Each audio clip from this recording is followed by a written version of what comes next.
Naresh Dile. This is Sakina Bhatt and welcome to Tibet This Week, a weekly news on Tibet, His Holiness, the Dalai Lama and Central Tibetan Administration. Let's look at the headlines. His Holiness the Dalai Lama promotes vegetarianism on World Animal Day. 10 Tibetans sentenced after a sham anti-gang trial in Tibet. Central Tibetan Administration pays tribute to Mahatma Gandhi. 39 countries issued joint statement in United Nations against China's human rights abuses. Tibet supporters around the world hold protest against China's repression. Photo exhibition on His Holiness the Dalai Lama's visits to Russia. Sir Iain Duncan Smith MP to lead Westminster Hall debate on Tibet. US House Committee approves resolution supporting Tibetan autonomy.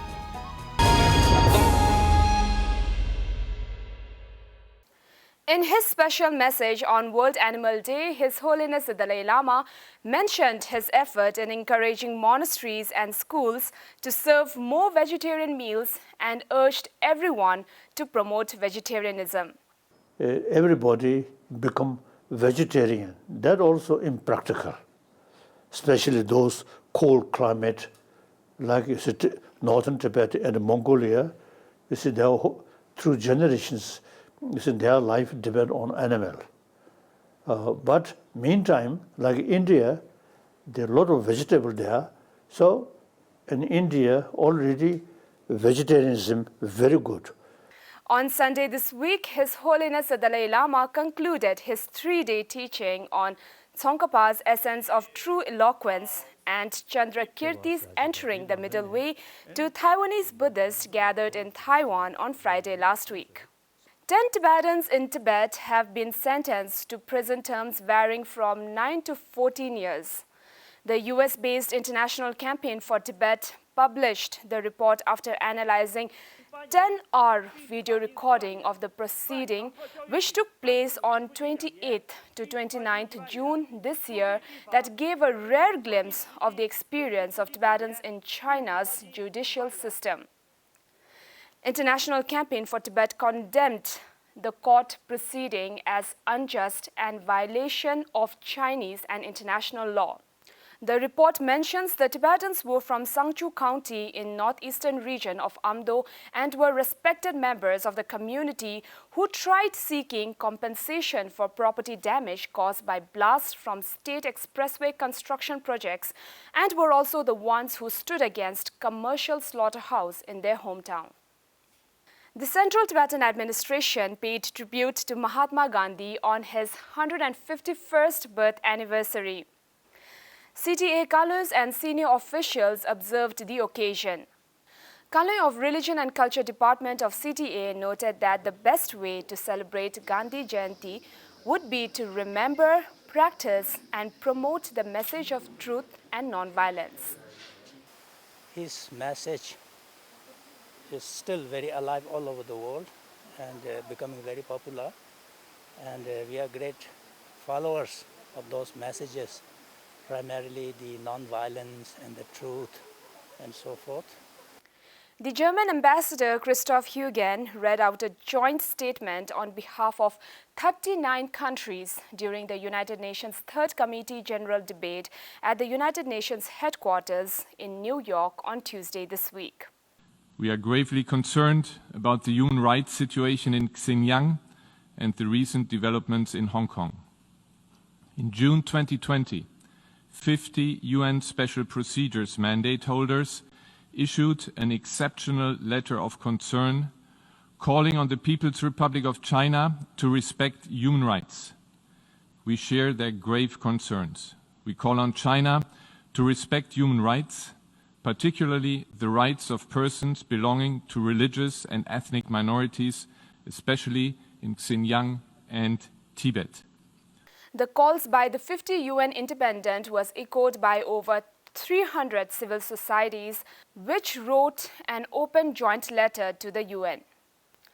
President of the Central Tibetan Administration, Dr. Lobsang Singye, expressed his appreciation and issued a statement urging United Nations Human Rights Council and the member states to hold a special session to evaluate the human rights violations being carried out by China and to establish a country mandate of United Nations Special Rapporteur on China to monitor, analyze and report annually on the human rights situation in Tibet and other regions under the People's Republic of China.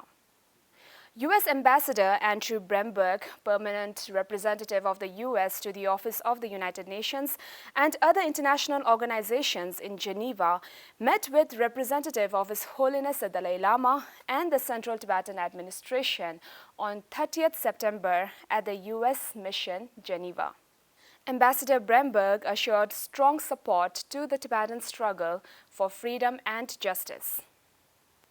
Tibetans and Tibet supporters around the world held protest against China's repression on Global Day of Action. Resist China is a global campaign of united movements working to end the Chinese Communist Party's authoritarian regime. Office of Tibet, DC, and many other leaders gathered at the Capitol Reflecting Pool in Washington, D.C. for the event. Hundreds of Tibetans, Uyghurs, and Southern Mongolians based in Japan took part in protest against the Chinese occupation and destruction of their language and culture. They also took part in a conference held at the Japanese Parliament building where the Japanese Parliament members expressed their conviction that the fight for democracy, freedom of speech, human rights and rule of law will triumph. Protests were held in Milan and Rome in Italy, Vienna in Austria, Zurich in Switzerland, and Berlin and Munich in Germany. 3 visits of His Holiness the Dalai Lama, an itinerant photo exhibition opened on Friday last week in the central Buddhist monastery, Golden Abode of Buddha Shakyamuni, in the Buddhist Republic of Kalmykia.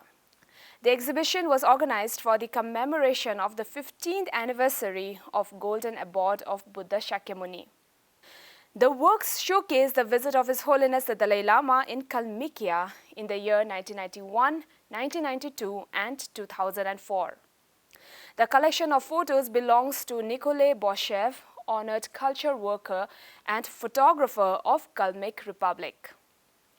During this event, a presentation of 3 new books were also held at the venue. A photo album book dedicated to Year of Gratitude towards His Holiness the Dalai Lama in Kalmykia, the repressed Buddhist clergy in 1920 to 1930, a list of names of Kalmyk monks, and a book with a collection of daily prayers in Kalmyk language. Sir Iain Duncan Smith, UK Member of Parliament, led the Westminster Hall debate on Tibet this Wednesday. 9 members of the Parliament called out the Chinese government's violations of human rights in Tibet, while particularly considering the September report of over 500,000 Tibetans in the so-called Tibet Autonomous Region forced into militarized labor camps this year. So these supply chain risk profiles are all in there, and they're there for us as well. And these supply chains in Tibet, Xinjiang and other regions are therefore linked to forced labour, and the government has to make it clear to British business that it is unacceptable to be in the slightest bit involved in any way with these chains. And I also ask the government to demand reciprocal access to Tibet and other regions, such as Xinjiang, in order to allow for independent international investigation into these reports of forced labour, and to call for a UN Special Rapporteur on Tibet. The Westminster Hall debate, China's rapid expansion of the labour program in Tibet, was co-published by the Inter-Parliamentary Alliance on China. The U.S. Foreign Affairs Committee on Thursday approved a resolution in support of Tibetan autonomy and also emphasized on a number of issues they faced under the Chinese government. The committee unanimously passed the bipartisan resolution titled "A Resolution Affirming the Significance of the Advocacy for Genuine Autonomy for Tibetans in the People's Republic of China and the work of His Holiness Sub 14 Dalai Lama has done to promote global peace, harmony and understanding, which has now been moved to the floor of the House to be assessed by the full chamber. So much for this week. See you next time and have a great weekend.